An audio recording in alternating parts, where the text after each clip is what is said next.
이렇게 세상이 바뀌었구나 라는 걸 느끼실 수 있을 거예요. 사실 아직까지도 AI를 안 쓰시는 분들이 정말 많으세요. 내가 모르는 사이에 이미 내 동료들의 책상에, 내 동료들의 업무 결과에 다 AI가 도움을 준 것들이 정말 많이 녹아들어 있을 거거든요. 그리고 그걸 쓸 줄 아는 사람과 그걸 안 해본 사람들 사이에는 정말 큰 격차가 있다라는 겁니다. 지금 해보셔야 합니다. 사람들이 AI가 내 일자리를 다 뺏어갈 것처럼 걱정을 해요. 그리고 내 일이 다 없어질 것 같다고 생각을 해요. 그런데 중요한 건 그게 AI의 탓이 아니라 어쩌면 우리가 이 업무에서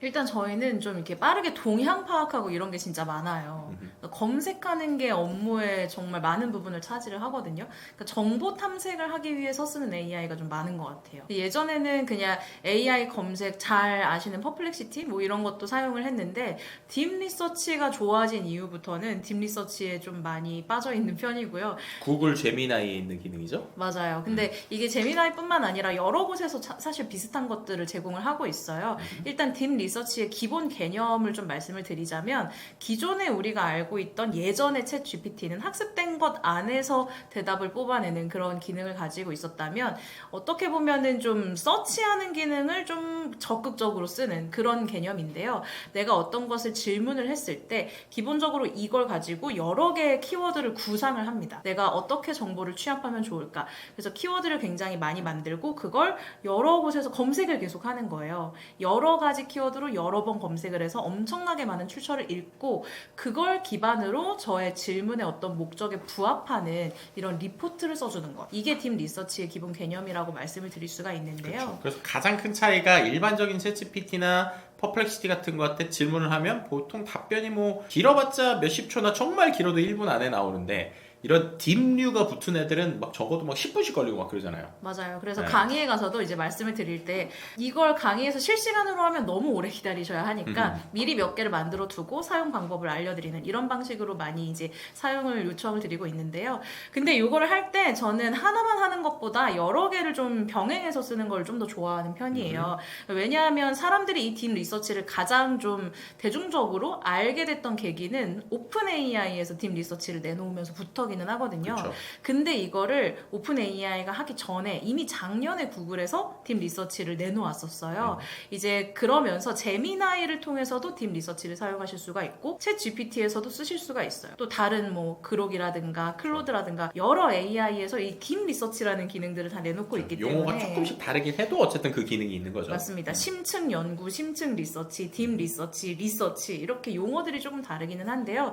근데 기본적인 어떤 그 기능은 동일하게 가지고 있기 때문에 저는 똑같은 질문을 가지고 여러 군데에 돌려놓습니다. 또 이게 시간을 오래 걸리다 보니까 챗 GPT, 제미나이, 클로드 이렇게 여러 군데에 넣어놓고 제가 제 할 일을 하다가 모바일로 딱 알림이 오거든요. 다 됐습니다. 이제 확인하십시오. 그러면 알림 보고 들어가서 나온 결과물들을 대조하고 비교하고 출처에 들어가서 확인을 해보면서 그 내용들을 좀 제 업무에 쓰는 이런 방식의 리서치를 가장 많이 사용을 하고 있습니다. 또 두 번째는 시각화 관련된 것도 굉장히 많이 사용을 해요. 대표적으로 우리가 많이 하는 일들 중에 하나가 PPT 만들기잖아요. PPT 만들기가 근데 어려운 건 이런 건 것 같아요. 워드나 엑셀은 뭔가 정해진 틀이 그래도 있거든요. 워드는 글자를 쓰면 된다. 뭔가 엑셀은 표 안에 뭐를 내용을 넣으면 된다. 이런 개념이 있는데 PPT 어려워하시는 분들은 백지가 있는데 글자를 어디에 놓을지 도형을 어디에 놓을지 어떤 구조로 만들지 이거가 한 장 한 장이 진짜 너무 스트레스인 거예요. 그러니까 제가 그 컨설턴트로서 일을 할 때에도 PPT 만드는 게 너무 오래 걸리는 거죠. 그렇죠. 예를 들면 생각의 문서들이 있어도 또 우리 말하는 컨설팅 문서들은 또 몇 줄 안에 되게 요약을 잘해야 되니까 기본적으로 수많은 내용 중에 이 한두 줄을 어떻게 쓸 것이냐 또 밑에 보면은 또 컨설팅 보고서들은 이 수많은 내용들을 구조화하고 도식화하는 게 되게 중요하잖아요. 그래서 도식화 하나 만들려고 진짜 하루 종일 고민도 하고 막 그럴 때도 많았잖아요. 맞아요. 또 모 기업 이야기를 들어보니까 이 밑에 도식화하는 게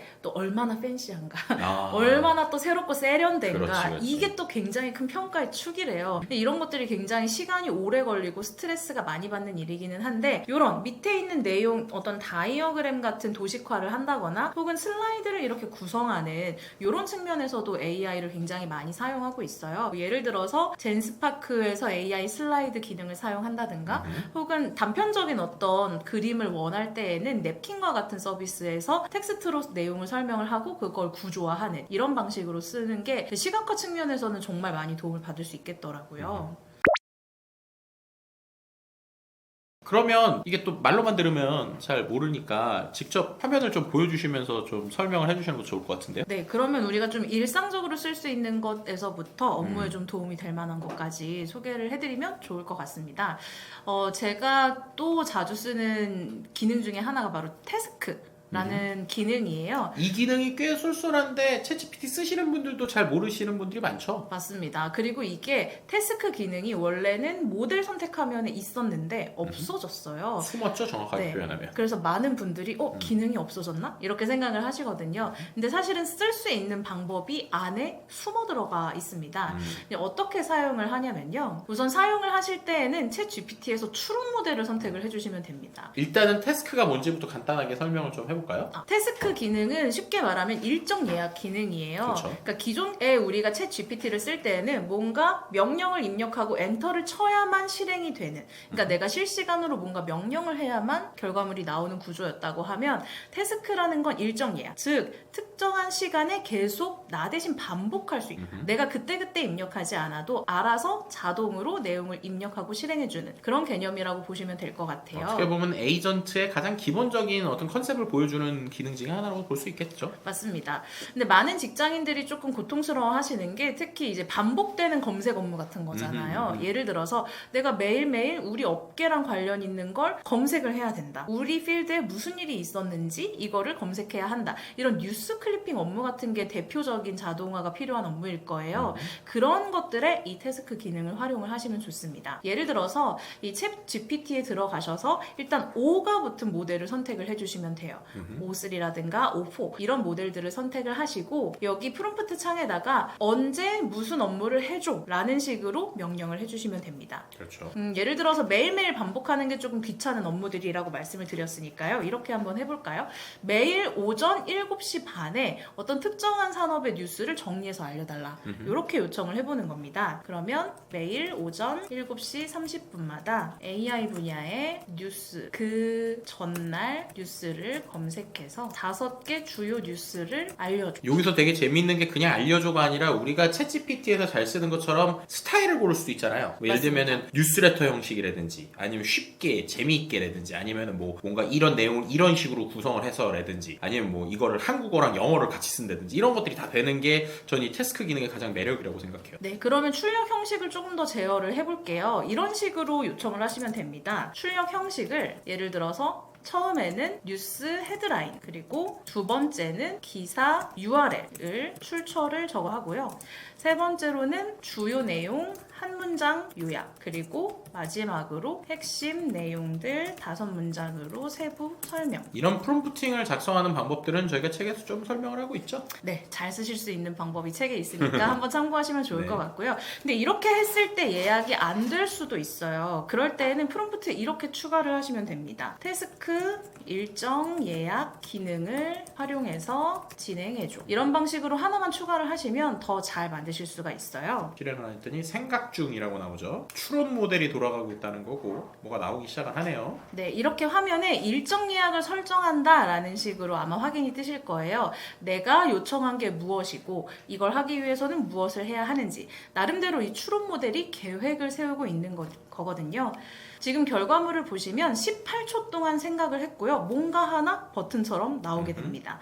이렇게 되면 이제 일정 예약이 잘 됐다라고 볼 수가 있는데요. 잘 보면 제목으로 Summarize AI News 이렇게 되어 있고 매일 오전 7시 30분에 이렇게 나와 있죠. 그러면 이제 내일부터는 아침 7시 30분마다 이 분야의 뉴스를 제가 원하는 출력 형식으로 딱 정리를 해서 가지고 오는 거예요. 그러면 확인은 어떻게 하실 수 있냐? 이게 두 가지 방법이 있습니다. 일단 챗 GPT를 가입을 하실 때 다 이메일을 넣고 가입을 하시게 되잖아요. 있잖아요. 첫 번째로는 이메일로 하나하나 보내줘요. 매일 그 시간이 되면 그쵸. 일정을 수행을 했다라고 알려주고요. 두 번째는 휴대폰에 이제 앱을 설치하고 계신 경우에는 앱으로도 알람이 옵니다. 그래서 알람을 선택하시면 결과물들을 바로바로 확인하실 수가 있어요. 그래서 결과물들의 예시를 조금 보여드릴까 하는데요. 예를 들어서 이렇게 IT의 주요 이슈들을 한 주간으로 요약을 해서 보내주는 이러한 일정을 만들었다면 이렇게 나오게 됩니다. 메일링 리스트처럼 정리해달라고 했으니까 우리가 보통 뭐 누가 메일을 정리한 것처럼 저렇게 주간 AI 뉴스 요약 이런 식으로 해서 내용이 나오게 되죠. 맞아요. 그래서 번호를 잘 붙여줬는데요. 각각 뉴스가 핵심적으로 어떤 것을 다루는지 헤드라인으로 정리가 되어 있고 뉴스레터에서 소개해주는 것처럼 딱 핵심적인 내용들을 보여주는 이런 방식으로 요약이 되어서 오는 걸 볼 수 있고요. 또 무엇보다 우리가 이제 검색을 통해서 이런 것들을 수행하게 될 텐데 이렇게 링크가 붙어 있어요. 그래서 각각의 링크에 들어가서 실제로 어떤 기사가 어떻게 작성이 됐는지 이런 내용들을 확인해 보실 수가 있습니다. 근데 이런 것들이 이런 뭐 뉴스 클리핑에서만 쓸 수 있는 건 아니에요. 그렇죠. 다양하게 일상에서도 사용을 하실 수가 있는데요. 예를 들어서 내가 공부를 너무 하고 싶다. 그래서 누가 나한테 알아서 특정 시간마다 내용을 보내줬으면 좋겠다.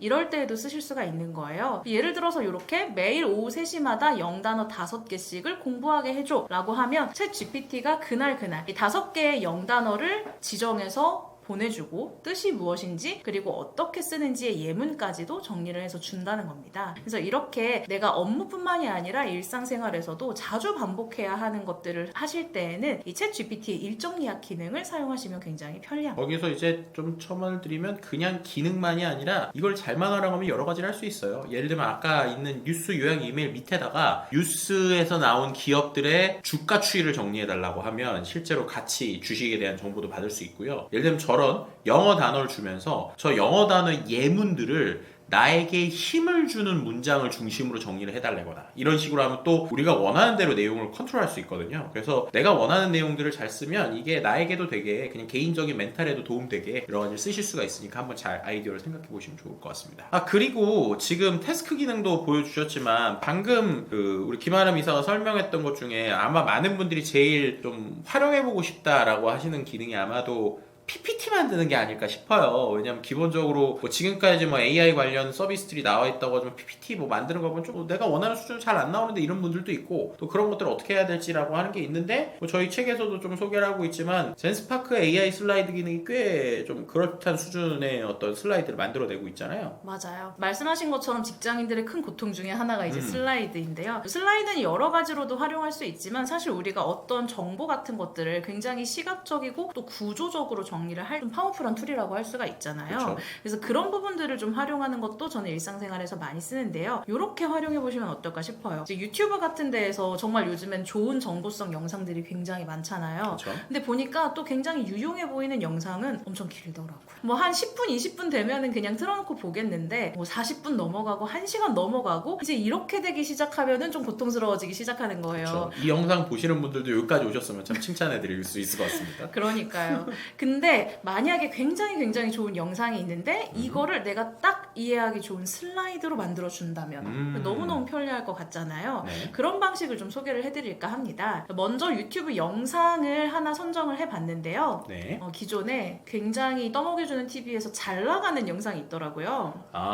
그렇죠. 박태웅 의장님 영상이군요. 네, 네. 이게 보니까 지금 조회수가 180만 회를 네. 넘어가는 영상인데 근데 제가 이걸 보려고 딱 틀었는데 전체 영상이 1시간 50분인 거예요. 기네요.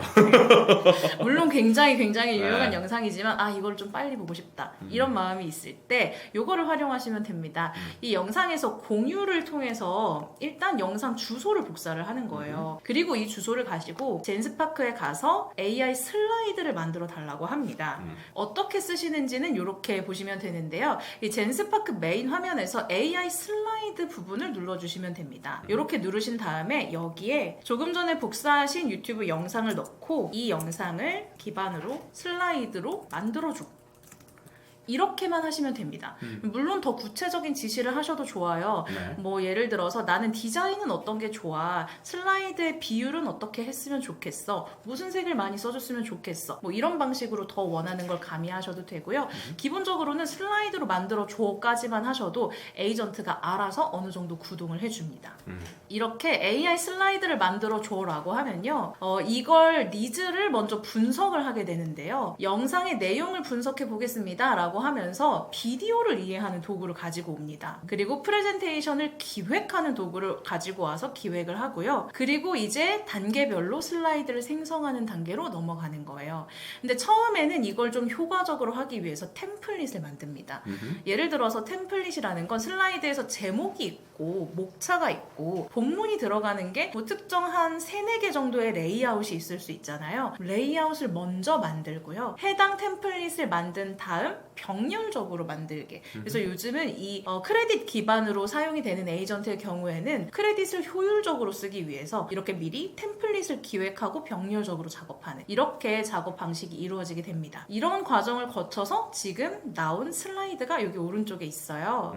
잘 보시면 총 15장의 슬라이드로 만들어져 있고요. 앞에는 그럴듯한 표지 이렇게 나와 있죠. 그리고 각각의 장별로 굉장히 깔끔하고 단정하게 이렇게 슬라이드가 만들어져 있는 걸 보실 수가 있어요. 실제 저거를 슬라이드 슈의 형태로도 볼 수 있죠. 그래서 인터랙티브하게도 움직이는 것들이 있던 걸로 기억해요. 맞습니다. 이걸 만드실 때 슬라이드를 제작을 하되 인터랙티브 요소를 넣어줘 라고 하시면 마우스를 올리거나 작동을 했을 때 뭔가 더 다이나믹한 걸 보실 수도 있고요. 만들어진 슬라이드에서 보기 및 내보내기, 여기 오른쪽 위에 있는 걸 누르시면 이렇게 슬라이드 형태로 보실 수 있고 플레이 슬라이드로 이렇게 바로바로 슬라이드 쇼를 하시는 것까지도 가능해 합니다.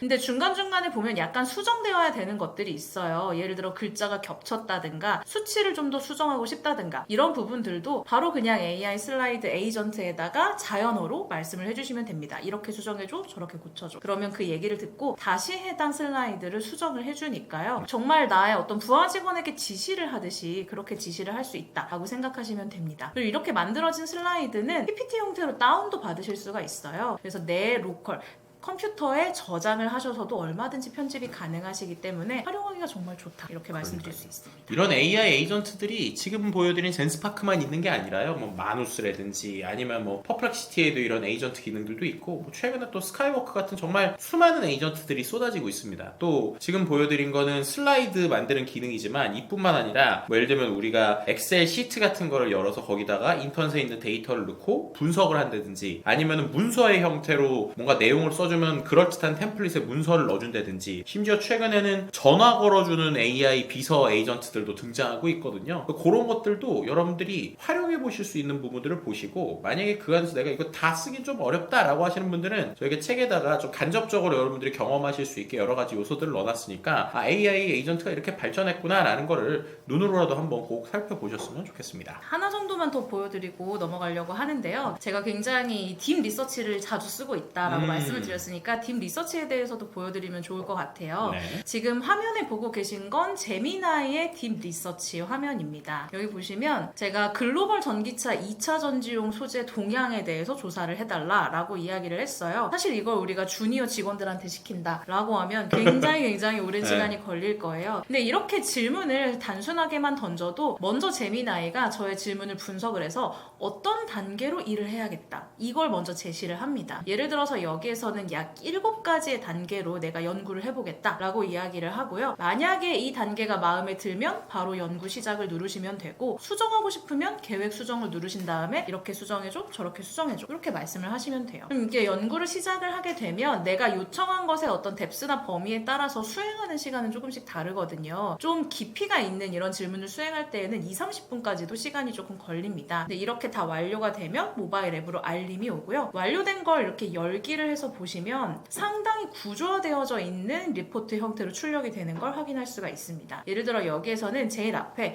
일단 우리는 요약이 돼서 앞에 있는 걸 되게 좋아하잖아요. 그래서 이그제큐티브 서머리가 가장 위쪽에 존재를 하고 있고 그 다음에 서론부터 시작해서 각종 수치 같은 것들도 이렇게 표를 만들어서 굉장히 보기 좋게 정리를 해줍니다. 또 딥 리서치의 장점은 바로바로 출처 같은 것들을 확인할 수 있다는 거예요. 그래서 내가 만약에 이 수치가 약간 의심스럽다, 혹은 어디에서 나온 수치인지 궁금하다, 확인을 해야겠다 라고 싶을 때 이렇게 출처를 눌러주시면 바로 확인을 할 수가 있기 때문에 이 사실을 검증하는 데 있어서도 굉장히 유리한 측면들이 있습니다. 이렇게 굉장히 긴 문서가 나오는데요. 일단 제가 제미나이를 사용할 때 편리하다고 느끼는 건 이런 거예요. 만약에 챗 GPT에서 이렇게 연구를 돌렸다 라고 하면 나온 결과물을 또 어떻게 해야 되냐면 복사를 해야 돼요. 복사를 해서 워드든 뭐든 문서 파일을 열고 붙여넣기를 해서 저장을 해야 하거든요. 이게 별거 아닌 것 같지만 굉장히 번거로운 작업인데 이런 부터부터 또 레이아웃도 깨지고. 맞아요. 근데 이 구글은 구글 생태계를 정말 잘 활용을 하고 그렇죠. 있습니다. 예를 들어서 이렇게 내보내기를 누른 다음에 닥스로 내보내기를 하시면 구글 닥스로 이 문서가 그대로 넘어가는 거예요. 특히나 이제 우리 회사가 구글과 관련된 문서 도구를 쓰거나 구글 기반의 클라우드를 쓴다 하시는 분들한테는 이게 상당히 강력한 기능이 될 수 있죠. 맞습니다. 그래서 워크스페이스 이용자분들은 정말 유용한 기능이고요. 이렇게 구글 문서에서 열리면 왼쪽에 목차까지도 그대로 다 들어가 있어요. 그래서 목차를 누르시면 바로바로 해당 내용을 확인할 수 있게 이렇게 레이아웃을 유지한 상태에서 내용을 보실 수 있고요. 가장 뒤에는 이 문서를 작성하기 위해서 어떤 출처를 참고했는지 이걸 굉장히 많은 출처들을 쫙 다 붙여줍니다. 그리고 만약에 그 구글의 그 AI 도구를 이제 유료로 쓰고 있다 라고 하시면 글 안에서도 내용들을 조금 더 늘리거나 내용을 바꿀 수 있는, 그러니까 이 구글 닥스 안에도 제미나이가 들어가 있거든요. 그래서 그런 형태로 또 추가적인 작업을 할 수 있는 것이죠. 맞습니다. 그리고 이렇게 문서로 쓸 수 있을 뿐만 아니라 굉장히 좋은 기능 중에 하나가 바로 AI 오디오 오버뷰라는 기능이에요. 이렇게 굉장히 긴 문서를 가지고 마치 팟캐스트 진행자들이 나에게 설명을 해주는 것처럼 이 컨텐츠에 대해서 질문을 주고받으면서 굉장히 자연스럽게 말하는 팟캐스트 오디오를 만들 수가 있습니다. 내가 정리한 딱딱한 보고서를 좀 더 재미있는 라디오 방송처럼 8분짜리로 만들어주는 그런 기능이죠. 맞습니다.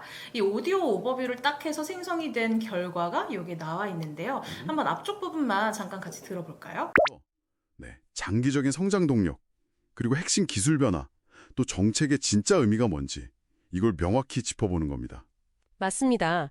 그 2024년 EV 시장 성장률 예상치를 보면 한 16%. 자, 지금 보신 것처럼 참 이 AI인데 AI 안 같이 막 대화도 하잖아요. 실은 이 기능이 이제 노트북 LM이라고 하는 이제 구글의 또 별도의 앱에도 있는 기능인데 이 제미나이에 이렇게 들어가 있기 때문에 써보셔도 좋고, 그리고 이제 아까 보시면 만들기에 단순히 오디오 오버뷰뿐만 아니라 인포그래픽, 웹페이지, 퀴즈 이런 것들이 있습니다. 내가 만든 내용을 갖고 또 시각적으로 설명할 때 또 다른 방식으로 클릭만 하면 해볼 수 있으니까 여러분들이 실제로 나중에 실행을 해보시면 이 내가 리서치한 내용을 갖고 이렇게 다양한 형태로 금방 만들어주는구나, 에이전트라는 게 이런 발전이 있구나라는 걸 아마 느끼실 수 있을 겁니다. 네, VO3가 이제 그 영상 쪽 AI 하시는 분들이나 영상 기존의 서비스를 봤던 분들이 가장 놀라웠던 점은 기존에는 우리가 AI를 기반으로 해서 영상을 만든다는 작업을 하면 기본적으로 이 프로세스가 이미지를 만들고 그 이미지를 영상처럼 만들고 거기에 또 소리를 얹히는 이러한 단계를 거치게 되거든요. 근데 이번에 구글 VO3는 그냥 글자 한 줄만 넣어주면 그걸 기반으로 알아서 영상도 만들고 거기에 어울리는 소리도 넣고 효과도 묻는다는 겁니다. 그러니까 그거는 기존에 우리가 생각할 수 없었던 녀석들을 이 녀석이 하는 거고, 심지어 이 음성의 효과가 내가 프롬프트를 잘 넣으면 마치 영화에서처럼 서라운드나 여러 가지로 움직이는 것들까지 구현이 되거든요. 이거는 어떻게 가능했을까라고 보면 결국에는 구글이 가지고 있는 엄청난 유튜브 데이터가 있지 않고는 불가능한 일이죠. 지금까지 있었던 대부분의 영상형 AI 같은 경우에는 가지고 있는 데이터의 한계도 있고 그 안에서 할 수 있는 여러 가지 구조들 때문에 소리까지 연결하는 건 쉽지 않았거든요. 근데 이게 이제 한 줄로 되기 시작한다라는 게 놀라운 것 같습니다. 물론 이제 사람들이 VO3를 계속 많이 쓰면서 보니까 아직까지 학습된 데이터의 한계들은 있어요. 예를 들면은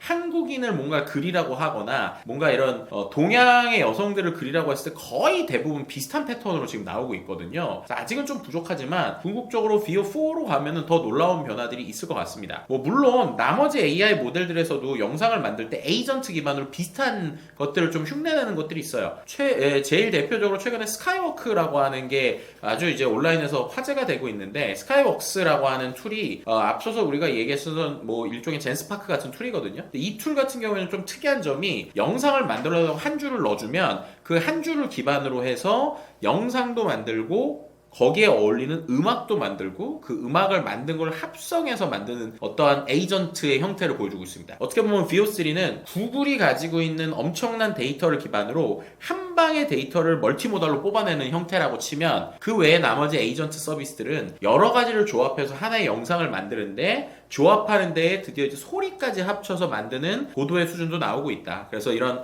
여러 개를 종합하는 에이전트 기반의 영상 제작이 잘 될 것이냐, 아니면은 풍부한 소스를 가지고 한 번에 멀티모달로 만드는 어떤 그 구글의 계열들이 잘 만들 것이냐, 이 두 개가 향후엔 또 이 생성형 영상 쪽에서의 좀 포인트가 될 수도 있다라고도 해석해 볼 수 있을 것 같고요. 물론 사용자가 지금 쓰기 위해서는 돈을 좀 많이 내야 되는 것도 좀 사실이기도 합니다.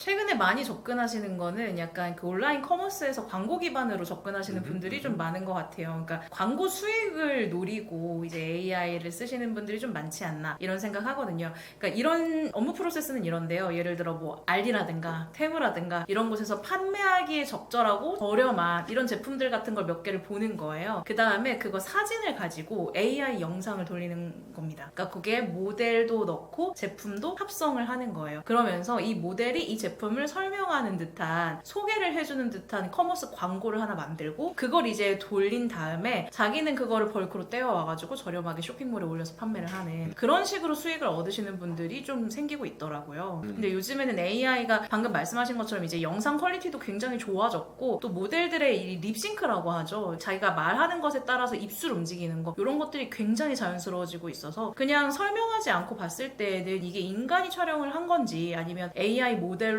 쓴 건지를 좀 구분하기가 어려워요. 특히나 AI로 만든 영상들의 특징이 뭐냐면 속도를 좀 빠르게 합니다. 말하는 속도를 배속을 좀 올려요. 예를 들어 1.25배속이나 1.3배속 이 정도로 하면 AI 거를 그냥 1배속으로 들었을 때는 약간 어색한 게 느껴지시거든요. 근데 배속을 높이면 잘 몰라요. 이게 인간이 말하는 건지 AI가 말하는 건지 모르기 때문에 그런 특징들을 좀 잘 보시면 재미있는 영상들이 많이 아마 보이시지 않을까 그런 생각이 좀 드네요. 돈 버는 궁극적인 건 결국에는 다 커머스 콘텐츠 마케팅 요 세 개의 결로 가는 것 같고요. 온라인에서 할 수 있는 것들은 커머스 콘텐츠 마케팅 영역에서 AI를 다 나눠서 쓰고 있죠. 뭐 예를 들면 커머스 영역은 뭐 상품 상세 페이지 만드는 데에서 최근에 뭐 와디즈 펀딩을 받으시거나 이런 데서 옷 같은 걸 이제 파시더라도 실제 모델을 쓰는 게 아니라 바지를 입고 있는 AI 모델을 만들어서 실제 사람이 입고 있는 것처럼 해서 판매하는 식으로 이제 어떻게 보면 코스트를 줄이는 거죠. 그런 형태의 AI 모델과 관련된 쪽이 일단 첫 번째로 있고, 두 번째는 우리 김하람 이사도 지금 방금 얘기해 주신 것처럼 결국에는 우리가 말하는 예전에 온라인 도도매라고 하는 형태이죠. 온라인 도도매 형태를 할 때 사람이 직접 그 도도매 아이템을 고르는 게 아니라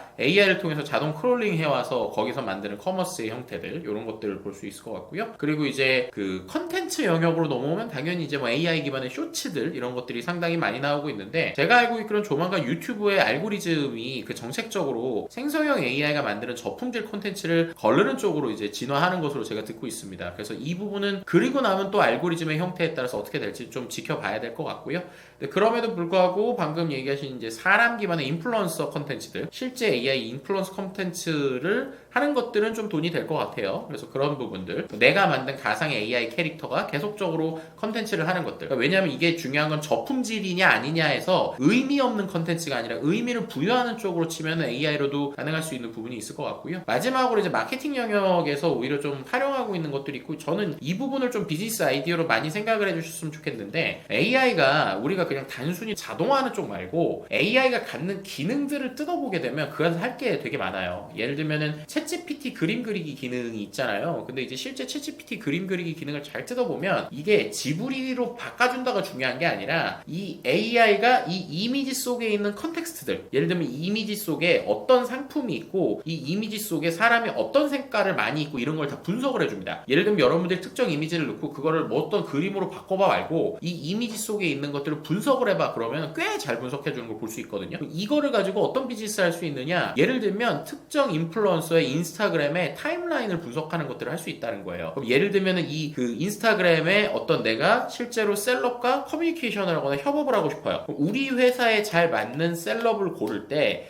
단순한 숫자적인 거 말고도 이 사람이 가지고 있는 이 인스타그램의 피드의 특징을 분석할 수 있는 거죠. 예를 들면 이 사람은 항상 예를 들면 스마트폰은 특정 브랜드만 쓰더라, 이 사람의 색깔은 어느 계열을 쓰더라, 이 사람의 상품에서는 어떤 명품을 중심으로 움직이더라 라고 하는 걸 우리가 이 사람의 어떠한 그 피드를 이미지를 이제 GPT API를 통해서 분석하는 걸로도 충분히 가능할 수 있거든요. 그럼 이런 것들이 어떻게 보면 마케팅 에이전시나 여러 가지 산업에서 쓸 수 있는 요소라는 겁니다. 근데 이런 것들은 예전에는 만들려면 수천만 원, 수억 들던 비즈니스들인데 API를 잘 연구하고 AI의 기능 변화만 잘 인지하시면 그 안에서 이 챗GPT 말고도 수많은 AI 서비스들이 있잖아요. 그런 서비스에 있는 것들을 활용하셔서 거기서 좀 더 나은 비즈니스를 구현해 볼 수 있지 않을까라는 생각도 함께 하게 되네요.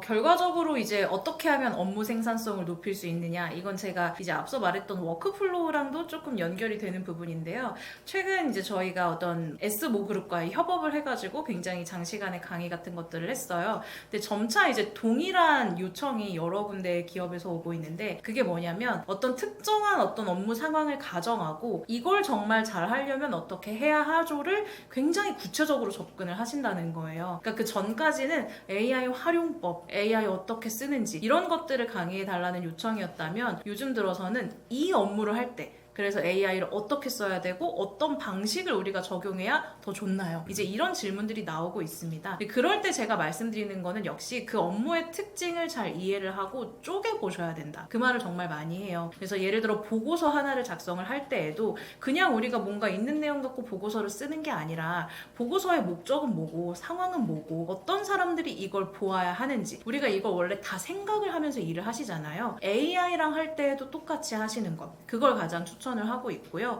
그러니까 보고서에 대해서 처음에 구상을 하는 단계, 그리고 자료를 조사하는 단계, 자료를 요약하고 이해하는 단계, 그리고 보고서에 뼈대를 세우고 거기에 맞는 목차를 설정하는 단계, 거기에 맞게 살을 붙이고 실제 슬라이드나 어떤 문서로 구현하는 단계, 이렇게 각각의 단계를 다 나누어서 각각을 잘 할 수 있게 어떤 연구를 하고 반복하고 프롬프트 기법을 또 노력을 해보는 거, 이렇게 접근을 하셨을 때 업무 생산성 향상에는 가장 도움이 될 것 같다, 이렇게 말씀을 전해드리고 싶습니다. 정리를 하자면 사람이라는 존재가 참 신기합니다. 왜냐면 기업의 강의를 가면요, 참 재밌는 게 사람들이 AI가 내 일자리를 다 뺏어갈 것처럼 걱정을 해요. 그리고 내 일이 다 없어질 것 같다고 생각을 해요. 그런데 막상 AI 도구가 내 일을 다 해주기를 원해요. 내가 일자리가 없어질 거를 걱정하면서도 내가 이거를 AI한테 맡기면 AI가 처음부터 다 해줄 걸 기대하고 내용을 넣습니다. 근데 안 나와요, 결과가. 그럼 그 다음에 참 재밌는 게 아직 AI가 내 일자리를 대체 안 할 것 같네, 안심이다 라면서 그 서비스를 안 씁니다. 그런데 중요한 건 AI가 내 일을 다 해주지 않는다는 거예요. 그러면 우리는 이 AI 에이전트랑 우리가 어디까지 어느 수준으로 일을 해야 될지를 아주 디테일하고 단계별로 고민하고 그것을 만들어가는 게 중요해지는 타이밍이 왔다는 겁니다. 그리고 이미 몇몇 기업들은 그런 것들을 시도하고 있어요. 어차피 일이라고 하는 건 우리가 하는 업무의 프로세스가 있고 그 프로세스의 단계를 거쳐야만이 결론이 나오는데, 우리는 AI한테 그냥 다 맡겨봤더니 잘 안 나왔다라는 거죠. 근데 그게 AI의 탓이 아니라 어쩌면 우리가 이 업무에서 사람이 할 것과 AI가 할 것을 구분하지 못했기 때문이 아닐까라는 생각을 가지고 단계별로 쪼개보고 인간이 할 것, AI가 할 것을 구분하면서 스터디를 하고 있다라는 겁니다. 즉 AI를 업무에서 잘 쓰려면 역시 원래 그 일을 잘 하고 그 일에 대한 프로세스를 잘 아는 상태에서 AI가 잘하는 것과 못하는 것, AI에게 주어야 되는 것과 말아야 될 것들, 그리고 그 안에서 우리가 이 업무를 얼마나 디테일하게 설계하느냐 까지를 할 수 있다면 정말로 AI는 실무에서 제대로 활용되기 시작합니다. 그리고 그렇게 하더라도요, 만약에 우리가 실제 처음부터 끝까지 하면 20시간 걸릴 일을 적어도 10시간으로 줄여줄 수는 있습니다. 하지만 AI가 20시간 걸리는 일을 2분 안에 끝내줄 거라고 생각하면 안 된다는 거죠. 정말로 그렇게 되면 우리는 할 일이 없겠죠. 그래서 AI의 변화의 흐름을 우리가 냉철하게 보면서 그 안에서 정말로 일에 쓸 수 있는 수준을 단계별로 들어가는 것, 이게 어떻게 보면은 AI를 우리가 가장 현실적으로 일에서 적용할 수 있는 방법이다라고 말씀드릴 수 있을 것 같습니다. 사실 아직까지도 AI를 안 쓰시는 분들이 정말 많으세요. 그러니까 지금도 챗 GPT 가입하는 방법 몰라서 물어보시는 분도 계실 정도거든요. 근데 사실 여러분들이 모르셔서 그렇지 아마 옆자리 분들은 다들 쓰고 계실 거예요. 내가 모르는 사이에 이미 내 동료들의 책상에, 내 동료들의 업무 결과에 다 AI가 도움을 준 것들이 정말 많이 녹아들어 있을 거거든요. 그리고 그걸 알고 써본 사람, 쓸 줄 아는 사람과 그걸 안 해본 사람들 사이에는 정말 큰 격차가 있다라는 겁니다. 그래서 지금부터라도 좀 늦지 않으셨으니까 뭐가 있는지부터 관심을 가져보시고 조금씩이라도 써보시는 그런 생활 습관을 들여보시면 좋을 것 같아요. 3년간 AI 관련 강의와 수많은 컨텐츠를 찍으면서 제가 느낀 결론 한 줄은 결국 AI는 아는 만큼 보이는 게 아니라 써본 만큼 보인다라는 겁니다. 여러분들께서 이 컨텐츠를 열심히 보신 그 시간만큼만 아니면 그 시간의 절반만큼만 챗GPT 키시고 사용해 보시면 이렇게 세상이 바뀌었구나 라는 걸 느끼실 수 있을 거예요. 지금 AI 3학년, 3년 차입니다. 4학년, 5학년 되면 더 격차가 벌어질 수 있기 때문에 지금 해보셔야 합니다. 네, 지금까지 여러 가지 이제 이야기들을 들려드렸는데요. 뭐 이야기에서 느끼셨다시피 AI 에이전트라는 게 이미 정말 많이 우리의 일상이 되어 있습니다. 주변에서도 정말 많이 찾아보실 수 있고 할 수 있는 일들이 정말 많거든요. 근데 이거를 그냥 혼자서 따라가기는 사실 되게 어려워요. 너무 빨리 변하고 너무 많이 나오고 있기 때문에 그런 부분들이 개인이 하기에는 조금 어려운 일인데요. 이제 그런 부분들을 좀 보완하기 위해서 그 내용을 열심히 정리해서 책 한 권에 딱 담아봤습니다. 요거를 보고 여기에 있는 내용만 한 번씩 그냥 들어가서 따라만 해보셔도 내가 이런 것까지 AI를 가지고 할 수 있구나 이런 걸 느끼실 수 있을 거거든요. 그래서 지금 보시는 영상 댓글을 보시면 저희가 이런 AI 정보들을 또 매주 전달해드리는 오픈 채팅방도 있어요. 오픈 채팅방 링크 함께 넣어드릴 거고요. 또 도서에 관한 부분 궁금하시면 도서 링크도 넣어드릴 테니까 이런 책이 있구나 이렇게 써볼 수 있구나 그런 아이디어를 좀 받아가시면 좋을 것 같습니다. 네. 지난 3년 동안 이 트렌드 활용 백과라는 키워드를 가지고 벌써 책을 제가 4권을 썼네요. AI 2024, 2025, 챗봇 2025, 그리고 AI 에이전트 트렌드 활용 백과. 이 트렌드 활용 백과 책들의 특징은 정확하게 두 가지를 담고 있다는 겁니다. 하나는 복잡한 그 키워드의 흐름을 요약해 드리는 거. 두 번째는 내가 관련된 서비스를 직접 안 써봐도 써본 것처럼 체험할 수 있게 간접적으로 도와드리는 거. 이 두 가지가 이 책의 목표거든요. 이번에도 AI 에이전트가 도대체 뭐지? 그리고 이런 것들이 우리가 어떻게 느낄 수 있지? 라고 하는 것들을 경험해 보시고 싶고 우리가 그것을 활용해 보고 싶다라고 느끼시는 분들은 이 책에서 함께 주어지는 내용들을 보시면서 또 따라해 보실 수 있는 것들은 따라해 보시면 참 좋겠다라는 생각이 듭니다.